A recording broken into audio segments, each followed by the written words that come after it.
Viața personală a Verei nu putea fi numită fericită și prosperă.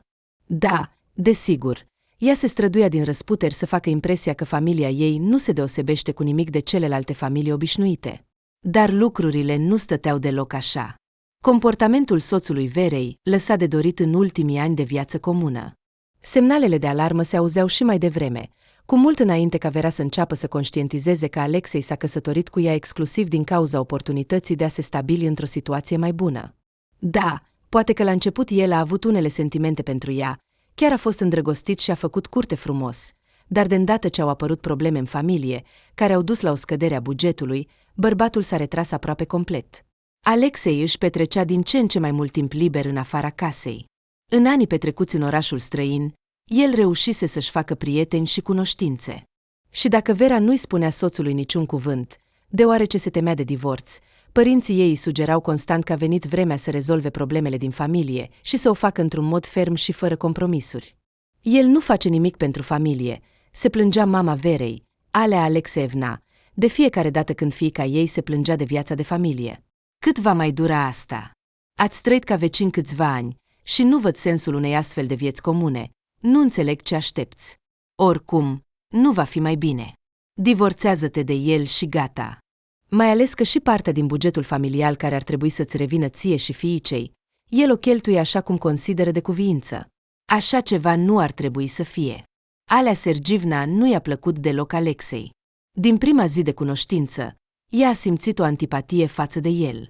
Femeia era deranjată și de mama lui, care era prezentă în toate, și de faptul că el, ei bine, nu era deloc din cercul lor. Vera a fost crescută într-o familie bună, inteligentă și a trăit toată viața în oraș mare. Părinții nu erau bogați, dar erau foarte educați. Alea Sergivna și Vitali Andrivic au apreciat foarte mult educația și au insuflat fiicei lor dragostea pentru cunoaștere. Așadar, când lângă ea a apărut un băiat de la țară, care a terminat școala cu greu și s-a mutat în oraș mare doar în căutarea unei vieți mai bune, părinții au devenit suspicioși. Ce ai găsit la el? S-a mirat Alea Sergivna. Sunteți complet diferiți. Nu-mi pot imagina cum vei putea construi o viață cu un astfel de om. Dar Vera s-a îndrăgostit și nu observa pe nimeni și nimic în jur. În acel moment, ea terminase deja institutul și se angajase la o companie bună. Vera nu plănuia să-și întemeieze o familie atât de devreme. Câțiva ani dorea să lucreze, să-și construiască o carieră și abia apoi să se căsătorească, dar circumstanțele s-au desfășurat altfel. Dacă i-a ocupat funcția de manager junior, Alexei era un simplu muncitor. Un tânăr neobservat, cu un salariu mic. Ce-ar fi putut găsi o tânără promițătoare în el? Ce ar putea avea în comun? În ziua în care s-au întâlnit pentru prima dată, Alexei descărca bunuri la depozit împreună cu alți bărbați, iar Vera, care nu avea datele corecte în baza de date, a decis să verifice totul singură. Da, putea să nu facă asta și să ceară altui angajat să verifice datele, dar responsabilitatea învățată încă din copilărie nu i-a permis să delege o sarcină atât de importantă altcuiva. Alexei a fermecat-o din prima clipă. El nu semăna deloc cu ceilalți muncitori. Întorcându-se de la depozit la birou cu o grămadă de hârtii, Vera aproape că l-a doborât pe Alexei. "Oh, îmi pare rău, te rog," a spus fata, confuză, când, neobservând nimic în jur, s-a izbit direct de pieptul unui bărbat necunoscut. "Sunt atât de stângace. Atâtea lucruri de făcut. Capul mi-e plin, așa că nu te-am observat." "Nimic grav," a răspuns Alexei, încercând să zâmbească cât mai fermecător. "Poate că te pot ajuta? Dosarele sunt atât de grele." Vera a acceptat cu plăcere oferta tânărului. Ea avea dificultăți în a transporta greutăți și, ținând în mâini dosare uriașe cu documente, a regretat că nu a adus pe cineva de la birou cu ea. Alexei a acționat rapid. Seara aceleași zile, când programul de lucru s-a încheiat, el a așteptat-o răbdător pe Vera lângă birou. Ea a fost foarte surprinsă când l-a văzut. Fata a crezut că tânărul așteaptă pe cineva drag sau prieteni pentru a ieși undeva și a se relaxa după muncă. Dar când s-a apropiat de ea și a propus să o însoțească, Vera a realizat că Alexei o aștepta pe ea. "Ce? Chiar așa?" a întrebat ea, zâmbind.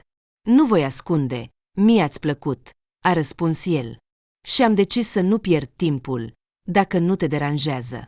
Ea nu s-a deranjat. Din cauza programului de lucru încărcat, Vera nu avea deloc timp pentru viața personală. Nimeni dintre colegi nu îi stârnea simpatie. Mulți bărbați din departamentul ei erau deja căsătoriți, iar șeful Igor Alexeevici, care îi făcea Verei semne de atenție încă din prima zi de muncă, îi se părea prea în vârstă. Avea aproximativ 37 de ani. Nimeni nu știa nimic despre viața lui personală.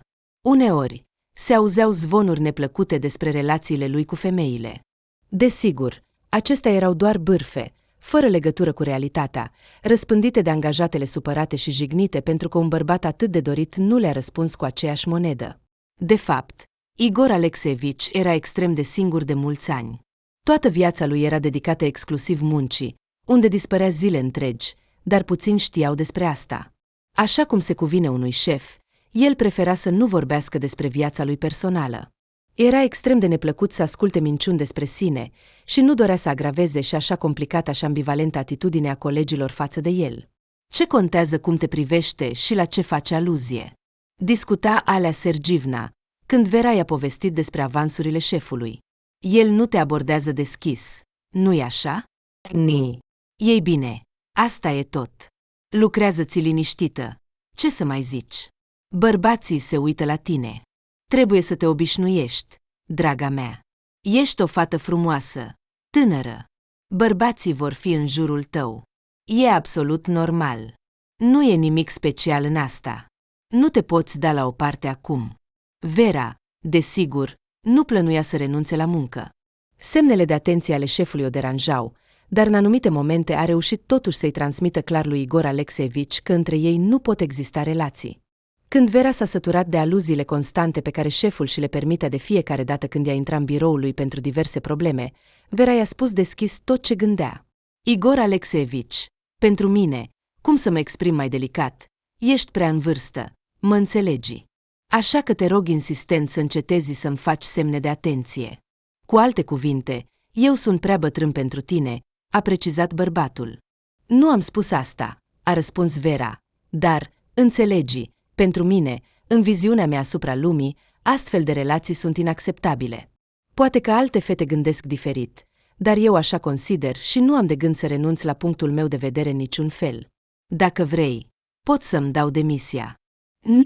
Nu, ce vorbești, Vera Vitalievna, a exclamat Igor Alexeevici. Despre ce vorbești? Să te dai afară? Promit că nu-ți voi mai impune compania mea, sincer.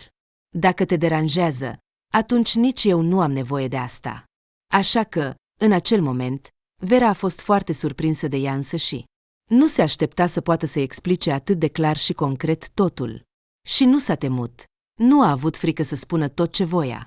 Uimită de propria ei deschidere, Vera a reflectat toată ziua asupra acelei conversații. Dar ce dacă mă dă afară? Se gândea cu groază. Poate că am vorbit prea dur și ar fi trebuit să fiu mai bâlândă. Așa cum am spus, așa am spus. O liniștea mama ei, Alea Sergievna. Ce? Trebuia să suporti asta la nesfârșit. Dacă ceva nu-ți place, ai tot dreptul să spui deschis. Și dacă te dau afară, vei găsi o altă muncă, nu-i așa? Ce problemă mare! Ai diplomă, ai deja experiență și nu ești chiar atât de tânără. Te vei angaja undeva. Ce anii tăi? Și, în general, Vera, nu înțeleg în cine ai crescut. De ce ești atât de nesigură pe tine? Parcă eu nu am fost niciodată timidă, iar tu te temi mereu, ai tot felul de îndoieri, așa că lasă asta. Ai toată viața înainte. Dacă te temi mereu de tot și te concentrezi pe tot felul de prostii, nu vei avea suficiente forțe și nervi. Nervii Verei erau într-adevăr la pământ și ea știa asta. Fata putea să se îngrijoreze săptămâni întregi din cauza unor lucruri mărunte, gândindu-se la diferite variante de desfășurare a evenimentelor în diverse situații. În cele mai multe cazuri, toate frământările ei sufletești nu se justificau și nu se recuperau. Dar din când în când continua totuși să revină la situațiile nerezolvate și să le repete în mintea ei. În cine a crescut atât de timidă și nesigură pe sine, Vera nu știa. Alea Sergievna a fost întotdeauna o femeie cu caracter și a încercat să-i însăfle fiicei acele calități personale care îi plăceau ei însăși. Dar, în ciuda eforturilor mamei, Vera a crescut-o completă opus. Se temea foarte mult să rămână singură, deși se făcea că nu-i pasă, uneori convinându-se pe sine că familia nu este cea mai importantă și că se poate trăi și fără ea. Se considera critică față de aspectul ei. Da, Vera nu a fost niciodată o frumusețe, dar este asta important? Deloc. Pur și simplu nu se aprecia deloc și nu făcea decât să se compare cu alte fete de vârsta ei, trăgând concluzii în defavoarea ei. Oameni ca Alexei simțeau asta, așa că pentru tânărul bărbat nu a fost deloc greu să-i câștige inima Verei în cel mai scurt timp. Da, nu era cea mai avantajoasă alegere, dar alte fete cu studii superioare și perspective de carieră bune nici măcar nu s-ar fi uitat în direcția lui. La momentul întâlnirii cu Vera, Alexei, ca toți cei care veniseră în oraș mare, locuia într-o cameră închiriată, de unde visa să se mute de îndată ce avea ocazia. Mama fiicei, Alea Sergivna, nu dorea categoric ca tinerii căsătoriți să locuiască sub aceeași acoperiș cu ea. Nu putea să-l suporte pe Ginere. Iar după ce l-a cunoscut pe mama lui, o țărancă obraznică și lipsită de principii, atitudinea femeii față de soțul fiicei s-a înrăutățit.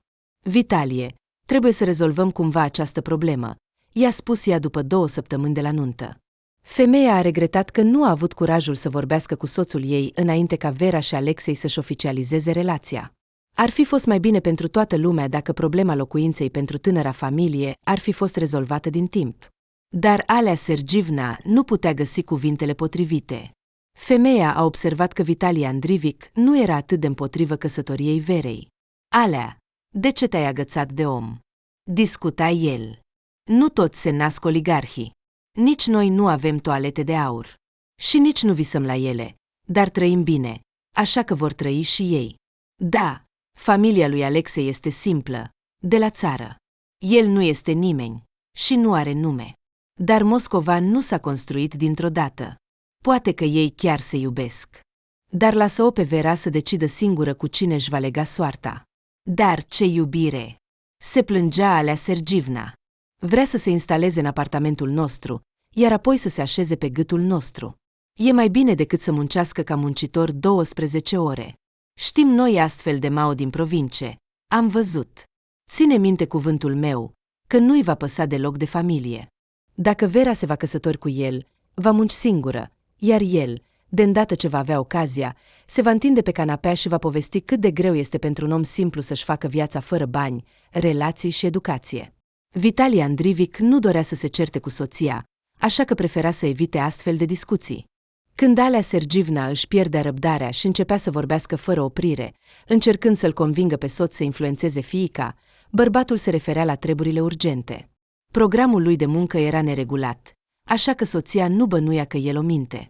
Când a apărut problema locuinței pentru tânăra familie, Vitalie Andrivic a încercat să-și convingă soția de absurditatea ideii de a cumpăra un apartament separat pentru Vera și Alexei.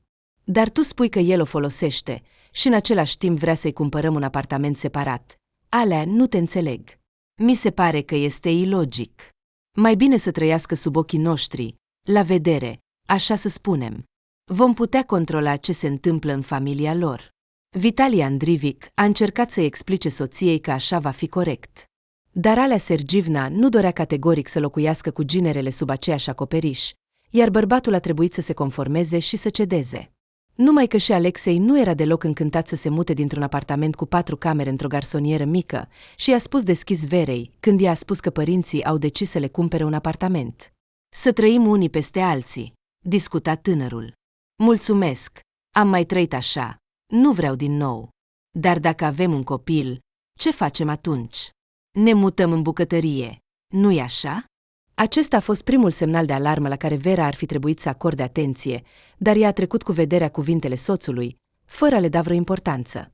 Fata a explicat această reacție prin faptul că Alexei fusese nevoit să trăiască mai întâi într-o familie cu mulți copii într-o casă mică, iar apoi într-o cameră închiriată. Mama tânărului creștea singură 3 copii, cel mai mare fiind Alexei. Începând cu adolescența, pe umerii lui a căzut o povară uriașă. Mama îi cerea constant lui Alexei să stea cu cei mici, să le facă temele sau să mai facă ceva. Femeia muncea din greu, dar banii tot nu erau suficienți. Când tânărul a început să vorbească despre dorința de a-și trăi viața, mama l-acuza că nu-i pasă de familie. Când cei mici vor crește, atunci te vei ocupa de viața ta, murmura femeia, dar până atunci ai o familie, ești un egoist nefericit. Alexei nu dorea să se certe cu mama. Înțelegea cât de greu era pentru o femeie să crească și să îngrijească 3 copii fără tată. Și dacă bărbatul nu ar fi murit atât de devreme, familia ar fi fost mai mult sau mai puțin bine. Așa cum a fost scris de sus, așa s-a întâmplat și nimeni nu putea schimba asta, nici Alexei, nici Antonina Grigorevna, oricât de mult și-ar fi dorit. Plecând în orașul mare, Alexei a promis că îi va trimite mamei bani, astfel încât ea să nu fie nevoită să se descurce singură cu cei mici. Îi se părea corect și nu avea de gând să se sustragă de la îndatoririle familiale. Dar Antonina Grigorevna a fost la început sceptică. Ce ai acolo? O să-ți rămână din salariu. Femeia, care nu dorea deloc ca fiul ei să plece. Ești mai necesar aici. Dar tânărul nu avea de gând să renunțe la decizia luată. Dorea să încerce să-și găsească fericirea. Chiar și viața în oraș, chiar și cea mai sărăcăcioasă și lipsită de perspective, era totuși mult mai bună decât în sat. Așa cum promisese, după mutare, trimitea bani familiei, dar vorbea foarte rar cu mama. Tânărul a înțeles că nu va reuși să ajungă la un consens.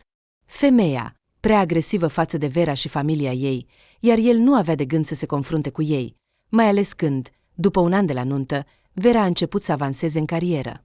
La acel moment, ei deja locuiau în apartamentul cumpărat de Alea Sergivna și Vitalie Andrivic, în care, de altfel, Alexei nu avea nicio legătură juridică.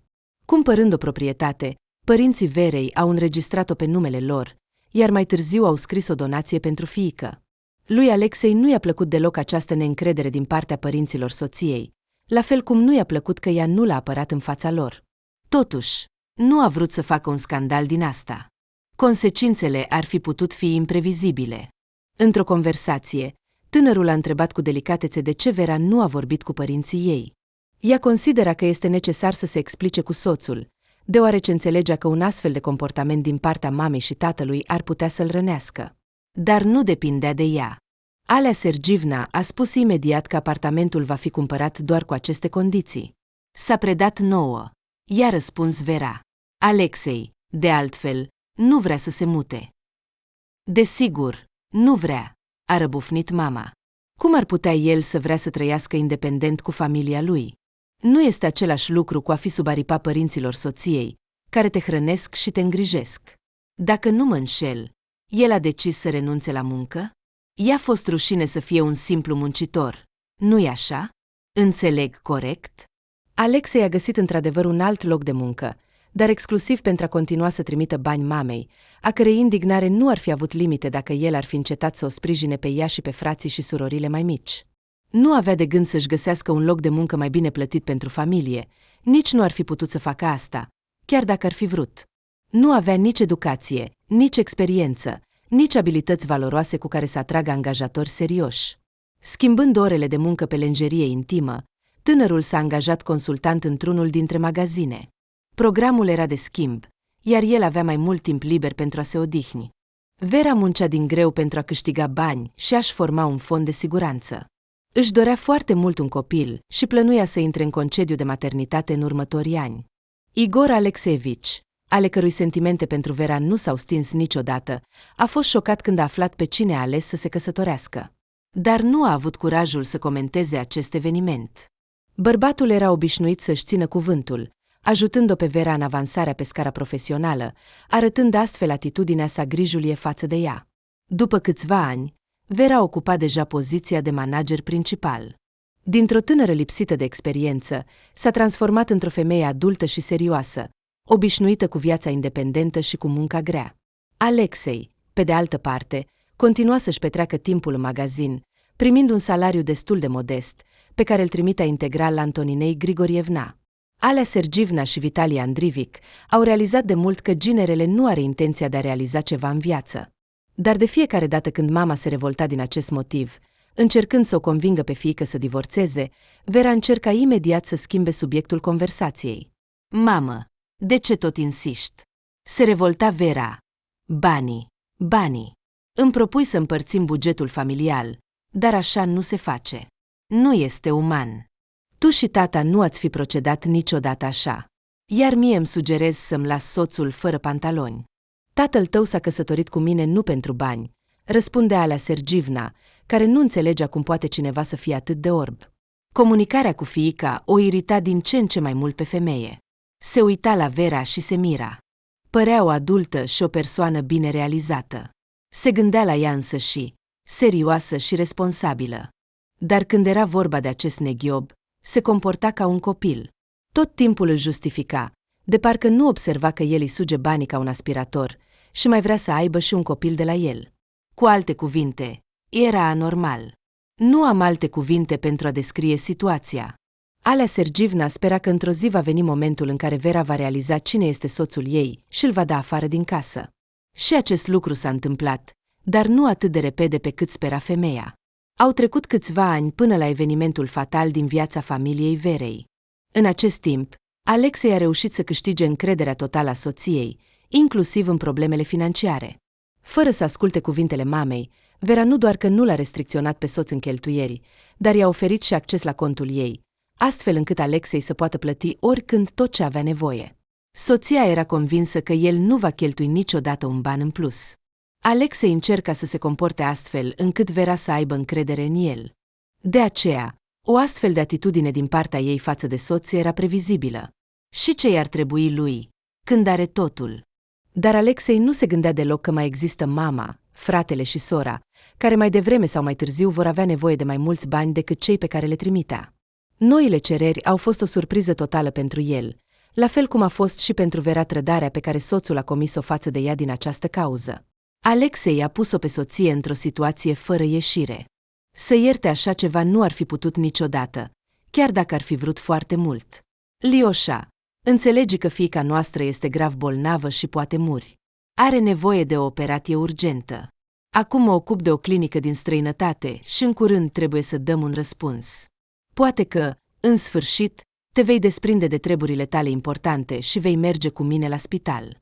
În acea dimineață, Vera încerca să ajungă la soț, care de 2 săptămâni vorbea doar la telefon cu mama lui și s-a distanțat complet de problemele familiale. Alexei părea că este în spatele unui geam, iar Vera nu putea face nimic în privința asta. Sarcina femeii era mult așteptată și foarte dorită. A așteptat-o timp de mulți ani și, într-un anumit moment, chiar s-a descurajat, având o gândire teribilă că nu va putea niciodată să devină mamă. Alexei avea o atitudine mediocră și indiferentă față de problema nașterii de copii. De fiecare dată când Vera aducea vorba despre copii, soțul fie schimba subiectul, fie se gândea melancolic la cât de tineri sunt și că au tot timpul din lume. Numai că anii treceau, iar progresele în această direcție nu se vedeau. Ceea ce o îngrijora foarte mult pe Vera, care a consultat toți medicii posibili pentru a afla ce se întâmplă. Poate că ai putea să mergi și să faci analizele necesare împreună cu mine? Medicul a spus că este foarte posibil ca problema să fie la tine, astfel încât am putea ști cu siguranță. Vera a încercat de mai multe ori să-l convingă pe soț să facă analizele necesare pentru compatibilitate, dar Alexei a refuzat categoric să facă asta. Nu că nu și-ar fi dorit deloc copii, dar până când Vera a început să planifice serios sarcina, ei reușiseră deja să-și extindă spațiul și să se mute într-un apartament nou. Femeia câștiga bine, așa că putea conta pe un concediu de maternitate decent, dar totuși Alexei era deranjat de cât de mult se va schimba viața lor după apariția copilului. Poate că am putea adopta pe cineva? Întreba el, făcând pe interesat de paternitate, dar sugerând în același timp că auzi țipetele copiilor și a nu dormi noaptea nu era deloc necesar pentru el. Dar Vera a respins imediat această variantă, imediat ce a auzit că Alexei se gândește serios că i-ar putea prefera un copil adoptat fericirii adevărate a maternității cu un nou născut. Nu, nu și încă o dată nu, a spus Vera cu fermitate. Numai copiii mei. Nu voi crește copii străini. Despre asta nu poate fi vorba. Soțului nu-i rămânea altceva de făcut decât să se conformeze insistenței soției, sperând că, dacă în tot acest timp ea nu a rămas însărcinată, nu se va întâmpla niciodată. Dar după un timp, Vera i-a comunicat lui Alexei vestea bună, la care el la început nu știa cum să reacționeze. Nu am înțeles. Nu ești fericit? A întrebat Vera, când l-a văzut pe soț cu o expresie confuză. Nu ești fericit că vom avea un copil? Ar fi putut să se bucure. Sau măcar să facă pe fericitul. Am așteptat atât de mult, iar tu stai aici cu o față acră. De fapt, îmi displace foarte mult. Am așteptat o reacție complet diferită de la tine. Doamne! Se gândea Alea Sergivna, când fiica i-a povestit cum s-a schimbat starea de spirit a lui Alexei imediat ce a aflat despre sarcină. A trăit atât de mulți ani cu el și încă mai spera la ceva, ceea ce era de neînțeles. De-a lungul anilor, atitudinea soacrei față de ginere nu s-a schimbat deloc. Alea Sergivna suporta cu greu prezența lui Alexei lângă fiica ei. Femeia nu putea să-și ierte faptul că nu a reușit să o convingă pe Vera să înregistreze noul apartament prin donație. După achiziție, Alexei a devenit un proprietar la fel de plin de drepturi ca și ea, ceea ce însemna un singur lucru în cazul unui divorț: el ar putea să ceară de la Vera jumătate din apartament ca bun comun, ceea ce o înfuria pe Alea Sergivna. Între noi fie vorba, primul apartament a fost cumpărat cu banii noștri, ai mei și ai tatălui tău, și nu am convenit că tu vei decide să-l vinzi, se revolta femeia. Nu te-ai consultat niciodată cu noi, ci doar ne-ai pus în fața faptului, ceea ce este greșit. Vera, acum se dovedește că o parte din banii noștri câștigați cu greu îi aparțin acestui cerșetor. Și unde este dreptatea în asta? Mamă, el nu este un cerșetor, ci soțul meu legal, îi răspundea Vera, și te rog să încetezi să-l insulți în fața mea. Nu ai dreptul să faci asta. Am trăit împreună mulți ani, iar Alexei nu a spus niciodată un cuvânt rău despre tine. Da, desigur, a replicat Alea Sergivna. Nu a spus. Ce onoare! Poate că ar trebui să-i mulțumesc și să mă închin în fața lui? El nu vorbește, dar gândește tare. Știu foarte bine cum mă consideră. Nu sunt necesare cuvinte aici. Totul este clar. Mamă, ești prea critică cu Alexei, se ferea Vera, care se temea să recunoască chiar și în fața ei însăși ce reprezenta soțul ei. Undeva în adâncul sufletului, ea simțea cum o consideră Alexei în realitate. Da, era vizibil și cu ochiul liber, dar Vera prefera să închidă ochii pentru a nu simți prea mult durerea și rușinea de a conștientiza realitatea deprimantă. Soțul continua să profite din plin de poziția sa. Dar acum, Vera nu avea nevoie doar de bani. De fapt, Alexei nu cheltuia atât de mult. Prin natura sa, era leneș și modest. Mare iubitor de confort, preferând să nu se obosească. O astfel de viață îl mulțumea pe deplin. Dar nevoile Antoninei Grigorievna, ale fratelui și surorii mai mari, creșteau cu fiecare zi. Nu le mai ajungeau banii pe care Alexei le trimitea, voiau mai mult. În special, mama a cerut brusc ajutorul fiului pentru achiziționarea unei case noi. Se pare că Sonia și Kiril plănuiau să-și întemeieze familiile, iar pe viitor ar trebui să aibă o locuință proprie, măcar pentru doi, deoarece casa maternă era prea mică pentru două familii și pentru o mamă care deja începea să îmbătrânească. Fiule, dacă nu mă ajuți, mă vor da afară pe stradă, plângea Antonina Grigorievna la telefon. Nu pot să mă lași la voia sorții în această situație. Desigur, femeia exagera și apela la milă, dar certurile familiale îl scoteau pe Alexei din minți și erau insuportabile. Sofia și Kiril spuneau una, mama cu totul altceva. Deja în a doua zi a acestor negocieri, mintea lui Alexei era învălmășită, dar familia nu avea de gând să se oprească, insistând din ce în ce mai mult asupra fiului și fratelui. De ce se miră? Se revolta Sonia. Ar fi trebuit să se gândească mai devreme la toate acestea, să aibă grijă. Știa că mai devreme sau mai târziu, problema locuinței va deveni acută și va trebui să fie rezolvată cumva. Sonia, dar tu ar trebui să înțelegi că mama nu are și nu a avut niciodată banii necesari pentru a vă cumpăra o casă separată. Nu ești mică și știi că familia noastră nu este foarte bogată, iar mama a dus toată viața pe umerii ei pe toți. Cum îți permite ție și lui Kiril să cer ceva? Dacă vreți să trăiți mai bine, atunci mergeți în oraș, câștigați bani, organizați-vă viața. Alexei a încercat cum a putut să-i explice surorii că greșește. Dar totul era inutil. Toate cuvintele fratelui erau primite de fată cu ostilitate, iar răspundea cu sarcasm și ironie. Să plec în oraș, spui, da?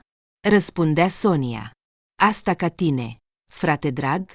Și să mă mărit cu vreun monstru, ca să stau pe umerii lui, da? Și să mai nasc și un copil bolnav cu el. Nu voi ajunge niciodată atât de jos. Iar dacă ești atât de deștept și bogat, atunci cumpără-ne o casă separată și continuă să te dai mare. Când e nevoie de ajutorul familiei, te ascunzi, iar când e vorba de a da sfaturi, ești primul. Alexei s-a săturat de toate acestea. Toate aceste discuții fără sens, acuzațiile care erau aduse de rude cu care nu dorea să aibă nimic în comun. Când bărbatul a realizat că este pe cale să cedeze, a început să caute anunțuri pentru vânzarea de case în satul său și în satele vecine. Să-i las în pace, s-a gândit el. Vera are bani în cont, până când vor fi necesari, cel mai probabil. iar când vor fi necesari, va mai avea timp să economisească. Sau va împrumuta de la părinți, iar apoi va returna. Alexei era pregătit pentru orice, doar ca scandalurile familiale zilnice să înceteze. După discuțiile cu mama, se simțea atât de epuizat și obosit, încât voia doar să doarmă.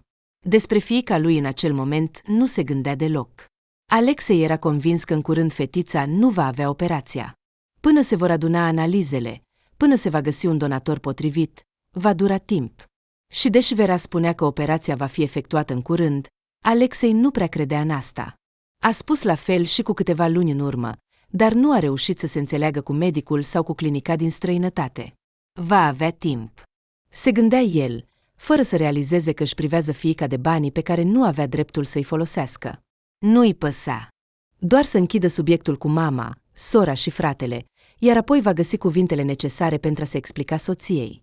Atunci Alexei nu își imagina ce se va întâmpla și că va fi ultima picătură în paharul răbdării Verei, care, deși își justifica soțul în fața mamei, în fața tatălui și închidea ochii la comportamentul lui, continua să trăiască cu el pentru ca fiica să aibă un tată. Dar totuși înțelegea că mai devreme sau mai târziu va veni momentul când nu va mai dori să suporte toate acestea, iar acesta a venit în cel mai neașteptat moment pentru Alexei. Vera a observat absența fondurilor din cont nu imediat, ci doar după câteva săptămâni de la momentul în care Antonina Grigorievna s-a mutat deja în noua casă achiziționată de fiul ei. De obicei, nu verifica cu atenție soldul. Vera știa că are bani și că îi poate folosi oricând. Alexei a avut dreptate. Operația a fost amânată. În tot timpul în care Vera a așteptat să poată trimite fetița în străinătate, au pierdut deja 2 donatori potențiali. Prima dată, cineva a trimis datele mai devreme, iar ei nu au reușit. A doua oară, medicii au refuzat să efectueze operația din cauza problemelor de sănătate ale donatorului, care au fost descoperite în timpul examinării. Această încercare ar fi trebuit să fie ultima. Vera trebuia să facă o plată anticipată, iar în termen de o săptămână, Irina urma să fie operată. Și cât de surprinsă a fost când a descoperit că suma necesară lipsea din cont. Gândurile îi zburau prin cap cu o viteză nebună, schimbându-se una pe alta. Vera era furioasă. Fără să iasă din spital, a sunat-o pe Alexei, dar nu a auzit nimic cherent în răspuns. Hai să discutăm totul acasă, a bâigeuit bărbatul. Îți voi explica totul. Pur și simplu nu am vrut să-ți spun. Înțelege. Ce vrei să-mi explici? A strigat Vera, întrerupându-le pe soț. Că m-ai jefuit pe mine și pe propria ta fiică în plină zi, profitând de încrederea mea? Cum ai putut? Nu înțelegi că nebuniile tale pot costa viața fiicei noastre. Nu vreau să aud nicio explicație. Cer să-mi returnezi astăzi, în acest moment, banii furați. Până seara, trebuie să fie în contul meu, astfel încât să pot face plata pentru operație și să-mi iau fiica în străinătate, iar cu tine voi avea o discuție separată. Vera nu asculta ce continua soțul să-i murmure la telefon. Din furie, a aruncat telefonul pe bancă, iar după câteva minute, când și-a revenit și s-a liniștit puțin, a închis apelul. În acea zi, între ea și soț a avut loc cel mai mare scandal din întreaga lor viață împreună. Aflând că banii câștigați cu greu, pe care îi economisise cu greu pentru o zi neagră, care a venit brusc, Alexei a cheltuit pe o casă pentru mama lui, Vera a fost îngrozită. Poate că îmi vei spune ce să fac acum? A întrebat confuză Vera, care era obosită să strige la soț și să-i spună tot ce gândește despre el. Femeia spusese deja totul și nu mai avea nimic de adăugat. Problema vieții lor comune cu Alexei a fost decisă definitiv în acel moment, când el a început să se justifice pentru fapta sa. Vera nu putea înțelege cum poate cineva să se comporte astfel. Ce casă pentru mama? Întreba ea indignată. Are ea unde să trăiască. Dar noi suntem o familie. Cu o confuzie jucată murmura Alexei în răspuns. Cei mici au crescut, vor o viață independentă, iar casa în care sunt nevoiți să trăiască cu toții este o adevărată colibă, dar tu nu ai fost niciodată cu mine acolo, deși te-am rugat de atâtea ori să o vizitezi pe mama. Tu doar ai făcut fețe urâte. Eu am făcut fețe urâte, a exclamat Vera. Dar mama ta mă urăște de la prima întâlnire. De ce ar trebui să suport umilințele și jignirile ei? Și ce ți-a spus despre Irina? Și tu nu ai spus niciun cuvânt, deși aceasta, fiica ta, între noi fie vorba, este singura ta fiică, dar, judecând după tot, nu-ți pasă de mine și de ea, Doamne, cât de oarbă am fost când ți-am dat crezare! Cum am putut să-mi scap de sub ochi esența ta mizerabilă și dezgustătoare? Cât de dreptate avea mama mea când m-a sfătuit să nu mă implic cu tine. Nu trebuia să mă uit nici măcar la tine. Așa ai fi muncit toată viața ca muncitor, trăind într-o cameră închiriată. Nu ești capabil de nimic altceva. Ei bine, știi, draga mea, asta e deja prea mult. S-a revoltat Alexei. Pot să mă supăr și eu. În acel moment, Vera a pierdut complet contactul cu realitatea și a încetat să mai înțeleagă ce se întâmplă. Chiar este atât de prost? Sau se preface? Se gândea ea. Ce supărări! Despre ce vorbește el? Sau nu i-am dat de înțeles clar că cer divorțul? Așa ai trăit cu el pentru fiica ta, pe care el o duce cu propriile mâini în mormânt, a suspinat Alea Sergivna, când a aflat ce s-a întâmplat în familia fiicei sale. Și cine mi-a spus că copilului ei trebuie tată? De fapt, nu cred că a cheltuit toți banii lui pe o casă pentru mama lui, nu i-a cumpărat un palat. În sat, casele costă o nimica toată, iar el a luat toată suma pentru mama. Lasă-i pe alții să creadă aceste povești, dar nu pe mine. Și Alea Sergivna avea dreptate. O parte din bani, Alexei le-a dat Sofiei și lui Kiril, așa zis, pentru primii ani ai vieții adulte. Desigur, bărbatul le-a spus fratelui și surorii că este pentru prima și ultima dată, pentru că nu mai are bani. Dar cu greu au luat aceste cuvinte în serios. Totuși, în acel moment, pe Vera nu o interesa prea mult. Viața fiicei ei era în joc, care trebuia salvată urgent. Poate că nu va mai exista o altă șansă de a efectua operația cu un donator potrivit, iar acțiunea trebuia să fie rapidă, clară, aici și acum. Nu avem astfel de bani, a răspuns Vera Alăci Sergivna, când aceasta a întrebat dacă părinții pot să împrumute suma necesară. O parte din ea, desigur, putem să-ți dăm, dar cu greu va fi suficient.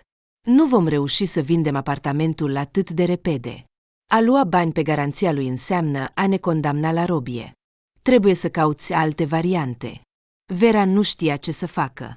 Prietenii și cunoștințele care aveau o sumă similară nu erau la ea.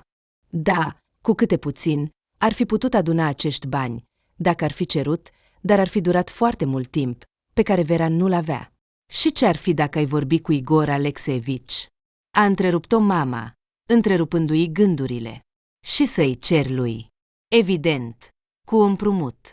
Cred că pentru el nu este o sumă atât de semnificativă. Totuși, el este un bărbat înstărit. Sunt sigură că nu-ți va refuza. Auziți cuvintele mamei, Vera aproape că și-a pierdut darul vorbirii, furnicături alergând pe spatele femeii. Dar nu, doar nu asta, a gândit ea, răsucind în minte acea unică discuție cu șeful după căsătorie, la care el totuși a îndrăznit, chiar și în ciuda cuvântului dat că nu va interveni în viața personală a Verei și nu-i va arăta niciun semn de atenție. Mi-ar plăcea foarte mult să discut cu dumneavoastră, a spus Igor Alexeevici după ce Vera a fost promovată. Evident, față în față. Am câteva întrebări pentru dumneavoastră, dacă nu vă deranjează. Dar cum ar fi putut să-i refuze? În acel moment, în mintea Verei s-au strecurat gânduri nu tocmai plăcute. Acum va cere să compensez promovarea. A gândit cu groază, deja pregătindu-se moral pentru a se despărți atât de un loc de muncă bun, cât și de un salariu decent, scriind o cerere de demisie. Nu plănuia să aibă de-a face cu un bărbat, în niciun caz. Indiferent de ce depindea de asta. Vera a așteptat de la șef tot ce era posibil și cu greu a reușit să-și depășească frica, care aproape că o copăleșea pe drumul spre biroul lui. De ce tremurați așa? A întrebat Igor Alexeevici, când Vera a intrat în birou cu picioarele tremurând și s-a așezat în fața lui. S-a întâmplat ceva cu dumneavoastră. Sunteți bolnavă? Nu. Ce spuneți? A răspuns Vera, încercând să zâmbească cât mai sincer și să se comporte natural. Pur și simplu, puțin nervoasă, nu în fiecare zi, știți, șeful te cheamă la discuție. Asta e adevărat. A fost de acord Igor Alexeevici și a conectat ceainicul la priză. Acum vom bea o ceașcă de cafea, iar apoi vom discuta.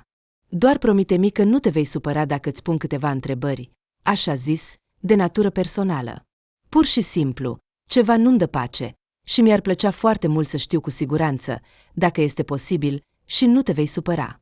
Iată, a început, a gândit Vera, care nu a auzit în cuvintele șefului nimic bun pentru ea. Temerile ei s-au confirmat după câteva minute, când, adunându-și curajul, Igor Alexeevici a început să o întrebe despre viața ei personală, după care i-a făcut femeii o propunere de căsătorie. Nu crezi că ești fericită cu el? Dar cu ce este el mai bun decât mine? Numai pentru că se potrivește cu tine ca vârstă. El este un nimeni, leneș, complet fără perspective și, în plus, un om corupt. Cum poți trăi împreună cu el? El nu valorează nici măcar un deget de-al tău. Se pare că în acel moment el și-a pierdut complet controlul și și-a permis să exprime tot ce s-a acumulat în sufletul său în tot timpul în care a fost nevoit să observe cum femeia iubită își distruge literalmente viața. Înțelegi că fiecare zi petrecută lângă el este o pierdere de timp fără sens? A continuat bărbatul. Ce îți poate oferi? Chiar s-a dat afară de la muncă, pentru a nu-și hrăni familia și a sta pe umerii tăi. De ce ai nevoie de un astfel de soț? Vera l-a ascultat pe șef cu ochii larg deschiși și nu știa ce să facă. Îi venea să-i dea o palmă, dar nu putea. Totuși, subordonarea și diferența de vârstă nu i-au permis să facă asta și doar din acest motiv Vera l-a lăsat să termine, iar apoi a spus și ea cuvântul ei greu.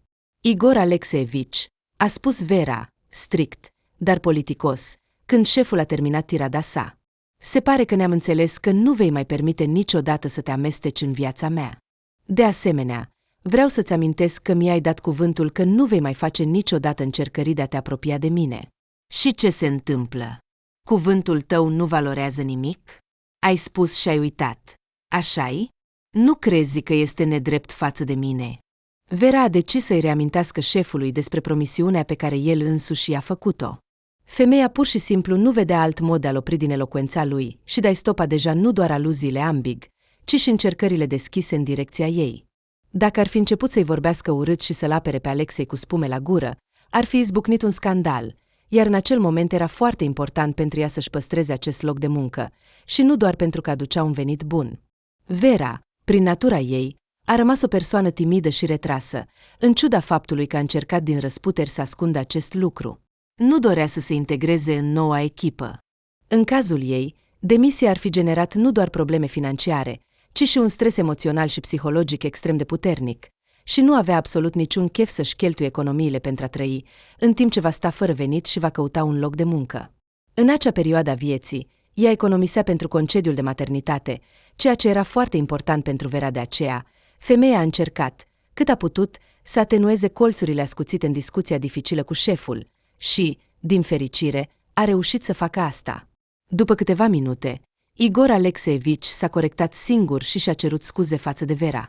Da, a spus el gânditor. Ce am făcut? Am ieșit complet din minți. Îmi pare rău. Mai exact, îmi cer scuze, Vera Vitalievna. Îți promit că nu vom mai reveni niciodată la această discuție. Pot să plec? A întrebat Vera. Da, desigur, poți pleca, a răspuns Igor Alexeevici, care nici el nu putea crede că tocmai și-a permis să treacă limita acceptabilului. S-a prins că nu se căiește deloc pentru asta. Bărbatul era fericit că în sfârșit a putut să-i spună Verei în față tot ce gândește, să-și mărturisească sentimentele, care cu fiecare zi deveneau tot mai puternice. Cât de fericit a fost când Alexei a fost dat afară din compania lui. A fost un adevărat cadou al sorții. Bărbatul pur și simplu nu ar fi suportat dacă acest nefericit, fiind căsătorit cu femeia lui iubită, ar fi apărut din când în când în fața lui. Da, ca șef, nu era obligat să comunice cu muncitorii. Mai mult, nu cunoștea nici măcar fața unora dintre angajați. Fluctuația constantă a personalului. Ca în orice altă companie, muncitorii din firma lui Igor Alexeevici se schimbau atât de repede, încât uneori nici măcar șeful de depozit nu reușea să-i urmărească, ceea ce era destul de explicabil. Munca era grea, iar plata nu era atât de mare. Oamenii acceptau un astfel de loc de muncă din lipsă de alternativă și cu siguranță nu pentru a obține vreun succes în carieră, pe care un astfel de loc de muncă pur și simplu nu-l presupunea. Dar chiar și în ciuda faptului că Alexei era unul dintre angajații celor mai de jos, cu care Igor Alexeevici nu ar fi avut de-a face, bărbatul tremura de la simplul fapt al prezenței lui în birou. Nu dorea să vadă din întâmplare cum ei, împreună cu Vera, pleacă de la muncă, să audă fragmente din conversațiile lor, era mai presus de puterile lui. Oamenii ca Alexei erau disprețuiți de Igor Alexeevici. Era convins că un bărbat trebuie să fie bărbat, nu o cârpă și un plângăcios. Iar Alexei era exact așa. Și, Cât de ciudat, femeile adesea se uitau la astfel de oameni, ceea ce îl deranja și mai mult pe Igor Alexeevici. Nu înțelegea sincer ce a găsit ea în el. Dacă cineva tânăr, de succes, cu mari perspective și ambiții ar fi fost în locul lui, este foarte posibil ca bărbatul să nu fi suferit atât de mult și să se fi împăcat cu faptul că Vera nu va fi niciodată cu el, dar a pierde în fața unui bărbat ca Alexei, pe care nici măcar nu-l putea considera un rival demn, era sub demnitatea lui. De aceea, bărbatul nu dorea să-l vadă nici măcar din întâmplare, odată la 6 luni sau un an, niciodată. Și acest om urma să-i ceară Verei bani pentru tratamentul fiicei, ceea ce nu-i venea deloc să creadă. Și cum îți imaginezi asta, mamă? A întrebat ea. Așa, pur și simplu, să vin și să spun, mă scuzați, nu ați putea să mă ajutați? Nu crezi că este absurd? Dar tu nu mi-ai povestit despre discuția voastră, a răspuns Alea Sergivna. Pe de altă parte, în ce nu are dreptate? În faptul că soțul tău, cu care ai trăit atât de mulți ani din voința ta, este un escroc rar? Ți-am spus asta de la început. Dar cine m-a ascultat, până nu a simțit pe pielea ei adevărata lui atitudine, nu a văzut adevăratul chip al lui Alexei și nu a înțeles. Ei bine, acum trebuie să te descurci singură. Te vom ajuta, desigur, cu ce putem, dar nu-mi dau seama cum putem să te ajutăm în situația dată. Niciodată în viața ei, Vera nu a fost atât de disperată ca atunci. După discuția cu mama, a realizat că, în afară de Igor Alexeevici, nu avea cu adevărat pe cine să ceară ajutor. Dar în acel moment, pentru ea, nimic nu conta. Verei se părea că timpul s-a oprit și toate gândurile ei se învârteau doar în jurul modului de a-și ajuta fiica. Nu putea permite ca Irina să plece din această lume din cauza comportamentului oribil al soțului. Era încă atât de mică. Avea toată viața înainte și ar fi fost foarte nedrept dacă ar muri. Vera era pregătită să facă absolut orice pentru a-și salva fiica. Niciun umilire pe care urma să o suporte Vera nu conta atât de mult precum viața fetiței ei. Chiar dacă ar fi trebuit să cadă atât de jos pentru a obține suma necesară și a plăti operația, era pregătită pentru asta. Adunându-și gândurile, în dimineața următoare, Vera s-a dus la birou. Alexei avea liber în acea zi și, ca de obicei, dormea, nici măcar nu s-a mișcat când soția se pregătea de muncă. Bine, mă voi ocupa de tine mai târziu, a gândit Vera Drihni, până am ocazia. În curând te vei duce la mama ta. Nu vei putea să te întinzi pe canapeaua ei și să dormi până la prânz. Vera a realizat brusc că nu este deloc supărată pe soț. Singurul lucru pe care și-l dorea cu adevărat era ca Alexei să plece din viața ei odată pentru totdeauna. Dar în acel moment nu era deloc timpul pentru a se certa cu el. Cu toate puterile, se grăbea spre birou pentru a rezolva cât mai repede problema banilor. În fiecare zi ar fi trebuit să sune din clinică, iar până atunci Vera ar fi trebuit să aibă deja banii. Spre surprinderea ei, Igor Alexeevici a primit vizita ei cu înțelegere și, făcând un gest prietenos de invitație, când Vera a apărut la ușa biroului său, a întrebat, „Ce te aduce la mine?” Vera nu a reușit imediat să găsească cuvintele potrivite pentru a explica bărbatului motivul vizitei sale. Era foarte important pentru ea ca Igor Alexeevici să o înțeleagă corect și să nu interpreteze cererea adresată lui în mod greșit. Cu mare dificultate și făcând pauze adânci din când în când, Vera a reușit totuși să-i spună ceea ce dorea. Reacția bărbatului a fost neașteptată pentru ea. „Nicio problemă,” a spus el. „Sunt gata să-ți dau suma necesară și nici măcar cu împrumut, ci pur și simplu, fără plată. Evident, nu voi cere nimic în schimb de la tine. Viața copilului este mai importantă decât orice pe lume. Și niciun ban nu poate fi mai valoros decât ea. Ei bine, dacă totuși decizi să-mi dai acești bani, nu voi insista să nu o faci. Nu vreau să te pun într-o situație incomodă. Știi foarte bine cum mă simt față de tine și sunt gata să te ajut.” Vera a fost șocată de ceea ce a auzit. Se aștepta la orice, doar nu la asta. Chiar este gata să-mi dea bani pur și simplu. A gândit ea. Dar chiar dacă nu conta deloc. Era pregătită să lucreze pentru el gratuit, atât cât era necesar, doar pentru a plăti operația vitală fiicei sale. Cel mai important era că a reușit să evite acele umiliri la care se gândise cu groază cu o zi înainte. Oricum, nu dorea să cadă atât de jos, deși Vera înțelegea că, dacă ar fi cerut sau doar ar fi sugerat, ar fi fost nevoită să o facă, dar, din fericire, a reușit să evite asta. Prin natura sa, Igor Alexeevici nu era deloc așa. Știa cât valorează și nu și-ar fi permis niciodată să se umilească astfel. Dacă ar fi putut să-l iubească, ar fi fost minunat. Dar, oferind Verei o ajutor pe care el îl putea oferi, bărbatul nu se aștepta că, într-o bună zi, ea să-i răspundă cu aceleași sentimente. Nu se aștepta la nimic, ci pur și simplu dorea să susțină femeia iubită, care se afla într-o situație de viață extrem de complicată, și era fericit că a avut ocazia să facă asta, că ea s-a adresat pentru ajutor tocmai lui. Bărbatul a transferat banii în contul Verei în aceeași zi, iar ea a plătit imediat clinica, oferindu-i lui Igor Alexeevici chitanța. Asta nu era deloc necesar, a spus el. De ce? Ei bine. Cum de ce? S-a mirat Vera, ca să nu credeți că am cerut bani pentru nevoile mele. Chiar am nevoie de ei pentru fiica mea. În fiecare zi ar trebui să plecăm cu ea în străinătate, unde Irina va fi operată. Nu voi fi la muncă timp de aproximativ 3 luni. Înțeleg că este mult, dar altfel nu se poate. Viața fiicei mele este în joc și pentru ea sunt pregătită să fac orice. Voi solicita concediu fără plată. Nu este nevoie de asta. I-a asigurat Igor Alexeevici. Te las așa. Te vei întoarce imediat ce-ți rezolvi toate problemele. Și, în general, încetează să-mi vorbești cu dumneavoastră. Hai să ne adresăm cu tu în sfârșit. Se pare că am dovedit că nu sunt dușmanul tău și nu îți doresc nimic rău. Ei bine. Bine. A gândit Vera. Mă voi supune. O astfel de mică problemă nu înseamnă nimic. Dacă nu vrea să comunice cu dumneavoastră, atunci să comunice cu mine cu tu. Mai ales că el a început deja să facă asta înainte de a-mi cere permisiunea. Dacă este nevoie, te pot duce la aeroport, a spus Igor Alexeevici.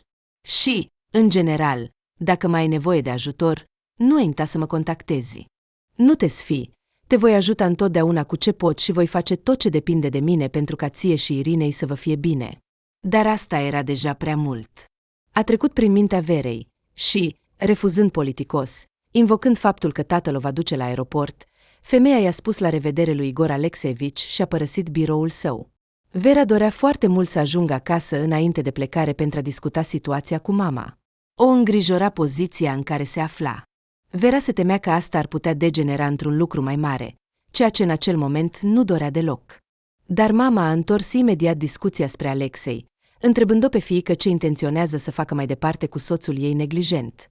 Te vei duce cu Irina, iar el va rămâne în apartamentul tău, a suspinat Alea Sergivna. Asta cum e? Crezi că este normal? Dă-l afară înainte de plecare, altfel va face probleme, iar tu vei trebui să le rezolvi. Mamă, se pare că ai uitat că el este la fel de proprietar ca și mine și are tot dreptul să locuiască în acest apartament, a răspuns Vera. Așadar, nu va putea să-l dea afară.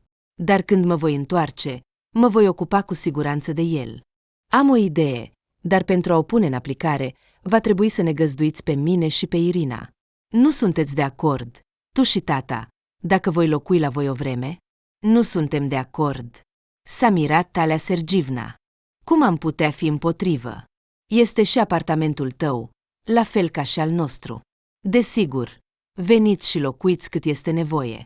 Nu mai sper că mă vei ține la curent cu ce ai de gând să faci, ca să nu am surprize.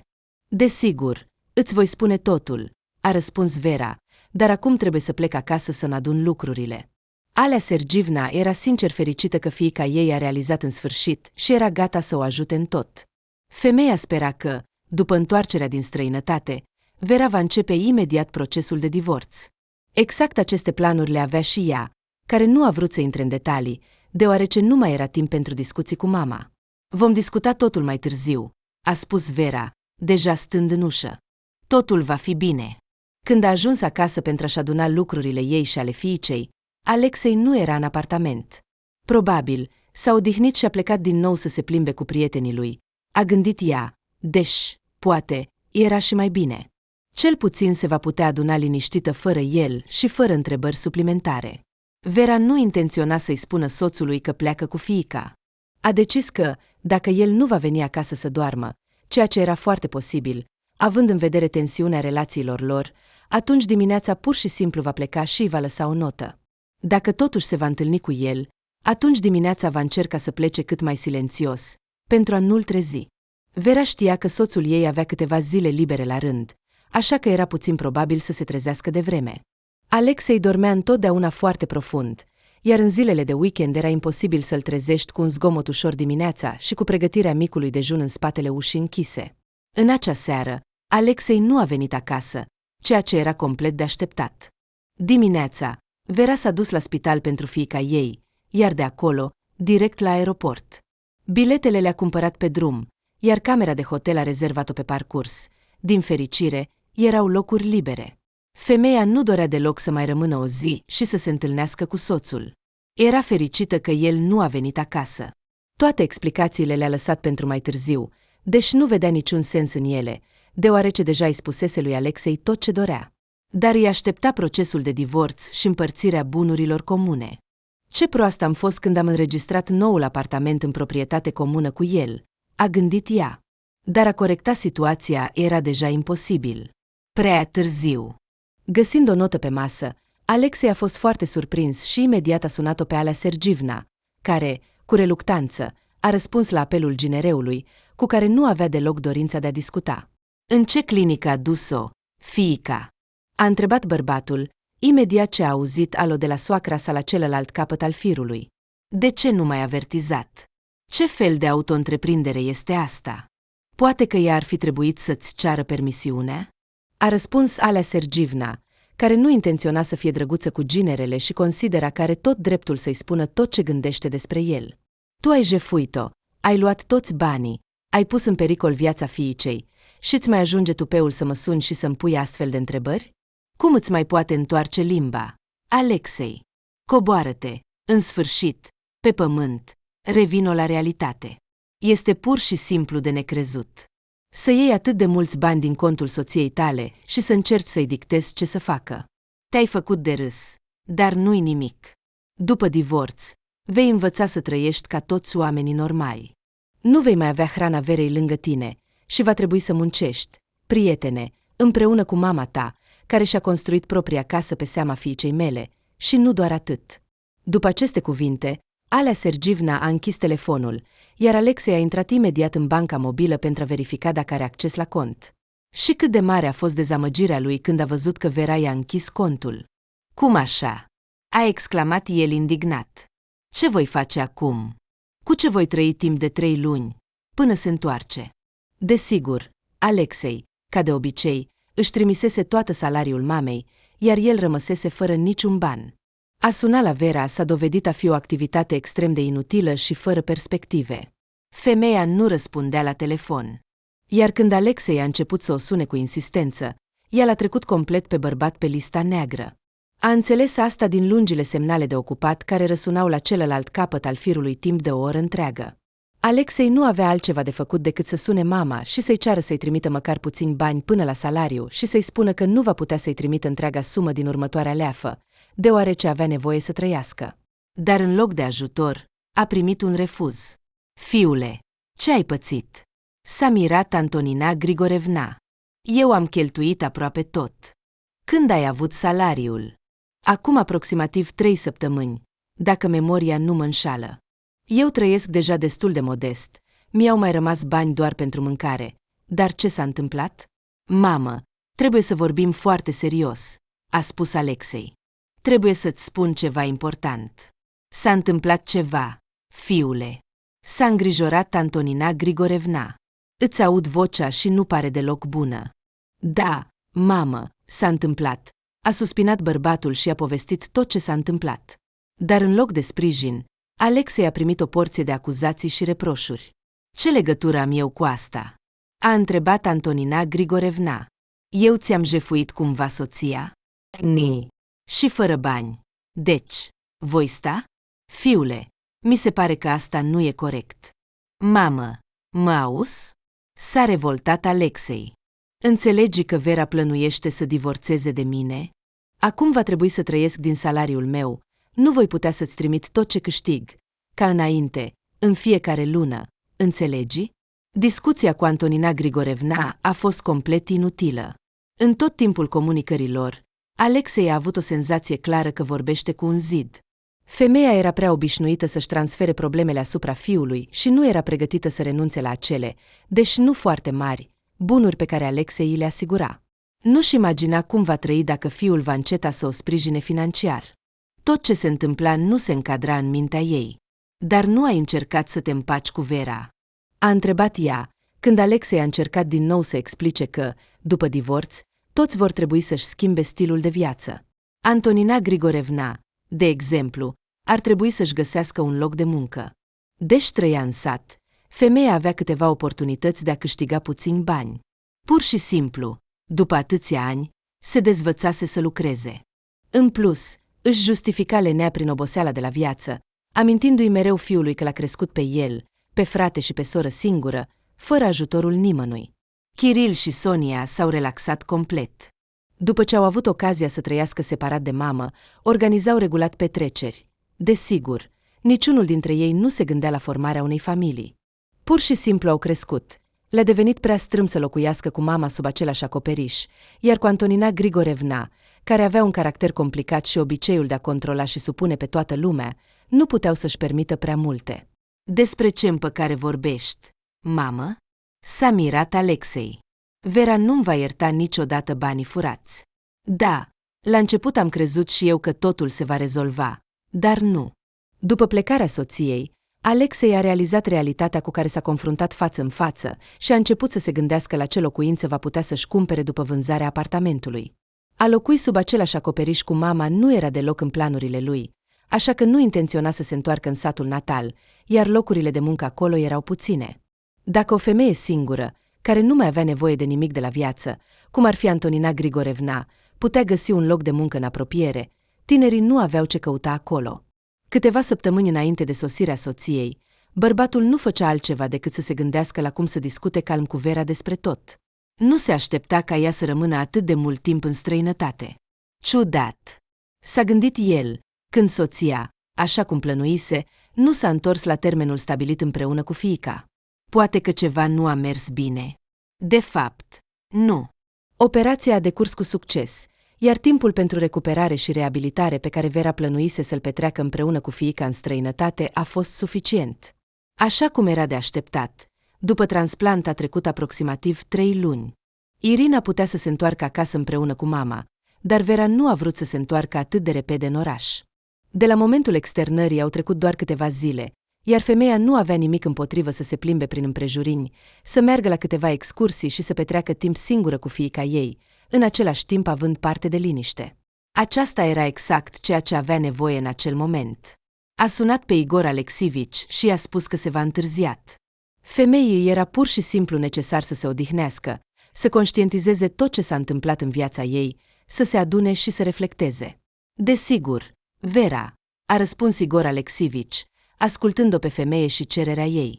Poți să te odihnești cât consideri necesar. Munca nu este lup, nu va fugi în pădure, totul este în regulă, la fel și Rinca, operația a decurs bine. Dacă ai nevoie de ajutor suplimentar, spune-mi, nu te sfi. Nu, mulțumesc, nu mai am nevoie de nimic, a răspuns Vera, ne vedem. Când voi fi pregătită, te voi anunța. Și încă o dată mulțumesc pentru bani. Dacă nu ai fi fost tu, nici nu știu ce am fi făcut, într-adevăr. Ne-ai salvat foarte mult, iar pe Irina aproape că ai salvat-o.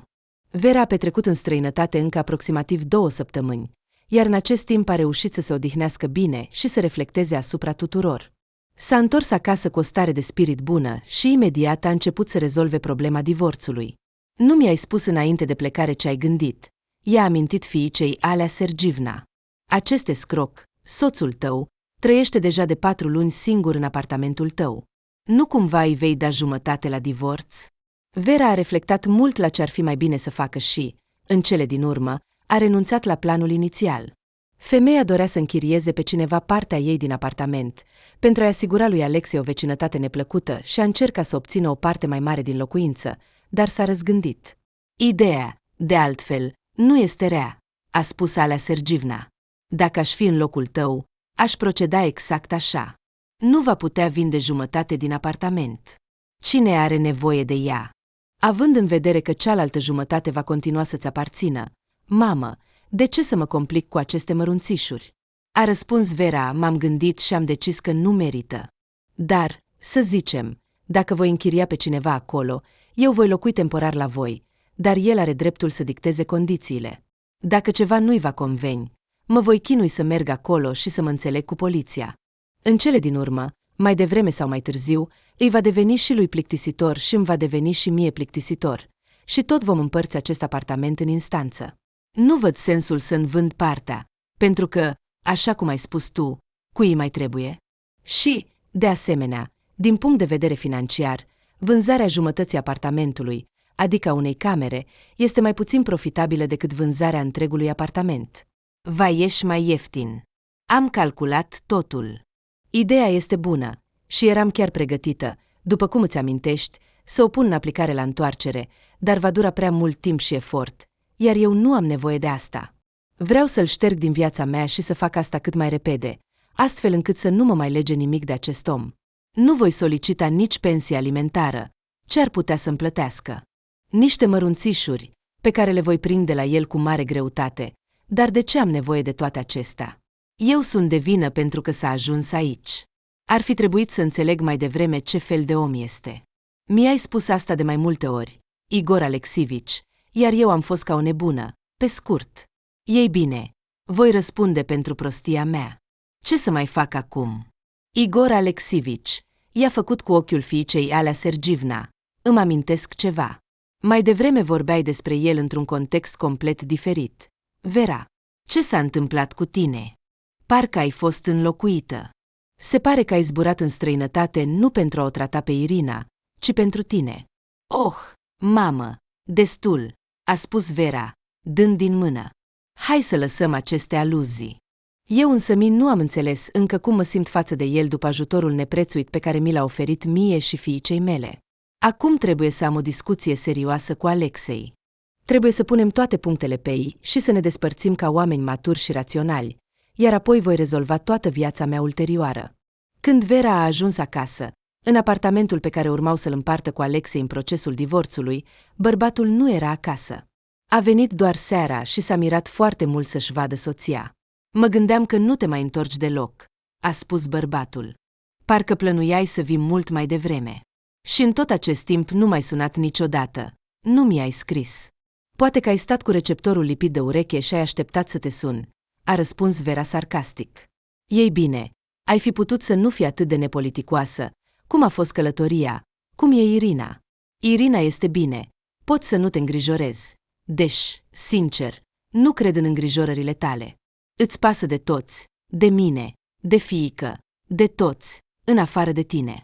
De fapt, despre tine vreau să vorbesc. Trebuie să depunem cererea de divorț și să punem apartamentul la vânzare. Așa că Alexei s-a confruntat cu inevitabilul, cu ceea ce nu dorea deloc. După ce a analizat toate opțiunile posibile, bărbatul a realizat că nu va putea să cumpere o garsonieră în același cartier. Banii obținuți din vânzarea apartamentului nu vor fi suficienți, iar economiile nu avea. Singura soluție era să se mute într-un alt cartier, la marginea orașului. A merge într-o cameră Alexei nu dorea sub nicio formă. La vremea respectivă, se săturase de a trăi într-o cușcă mică. Era suficient. Bărbatul și-a împărtășit gândurile cu Vera, dar ei nu-i păsa. Viața viitoare a fostului soț nu o interesa deloc. De ce îmi spui toate acestea? A întrebat ea. De ce ar trebui să ascult asta? Dar cum așa? A răspuns Alexei. Avem o fiică. Ea va veni din când în când la mine în vizită. Trebuie să am condiții de trai decente. Vera aproape că s-a necat de atâta nerușinare. Și-a amintit de fiică. A strigat indignată. Despre fiică, care aproape a ajuns în lumea cealaltă din cauza ta. Bun tată. Vei avea întâlniri pe teritoriu neutru, și asta doar dacă îți voi permite. Și când Irina va crește, îi voi povesti cu siguranță cum ai dat banii destinați ei pentru operație mamei tale pentru a cumpăra o casă. Ea nu va dori să comunice cu tine. Alexei nu avea ce să-i răspundă soției. Înțelegea toată absurditatea și comicitatea situației, care era evident în defavoarea lui, și că a discuta cu Vera era inutil. Oricum, ea avea să aibă dreptate. Bine, Vera, a spus bărbatul, hai să încheiem această discuție fără sens. Sper că până la vânzarea apartamentului pot locui aici. Spre deosebire de tine, eu nu am unde să mă duc. Și da, dacă e ceva, conform legii am dreptul să locuiesc aici. Cred că nu vei contesta asta. Ce s-a întâmplat deodată că nu ai unde să te duci? A întrebat Vera. Dar mama? Ce se întâmplă cu casa din sat? Puteți să vă așezați acolo foarte bine. Numai că nu veți putea lucra până la sfârșitul zilelor, pentru că aveți casa, dar nu vor mai fi bani. Alexei deja regreta această achiziție stupidă, care a fost complet inutilă și a adus doar daune, dar a costat o sumă destul de mare de bani. Satul se dezvolta treptat și se transforma într-un mic oraș, așa că prețul locuințelor a crescut semnificativ în ultimii ani. Numai că această construcție nu a influențat deloc angajarea și alte aspecte sociale. Sărăcia a fost, sărăcia a rămas. Ce să mai discutăm acum despre asta? Vera nu s-a împotrivit ca Alexei să locuiască în apartamentul lor comun până la divorț. Ea însă și a rămas cu fiica la părinți. Alea Sergivna a fost fericită nu doar de întoarcerea fiicei și nepoatei, ci și că Vera nu a mai întârziat divorțul și nu mai căuta scuze pentru soțul ei neglijent. Procesul de divorț a decurs, spre surprinderea tuturor, liniștit. Treptat, Alexei s-a împăcat cu situația sa. Așa cum promisese, Vera nu a cerut pensie alimentară prin instanță și a lăsat la latitudinea lui ajutorul pentru fiică și comunicarea cu ea. Primul an după mutarea în noul apartament, bărbatul a participat din când în când la viața fetiței și chiar îi dădea câțiva bani. Dar când Irina a avut un tată vitreg, Alexei s-a retras. Ei bine, ți-ai găsit o nouă tată pentru fiica noastră, a spus el sarcastic, când a aflat că fosta soție s-a căsătorit cu șeful. El este bogat, de succes, nu ca mine. Și a încercat să te cucerească atâția ani. Ce șansă am eu?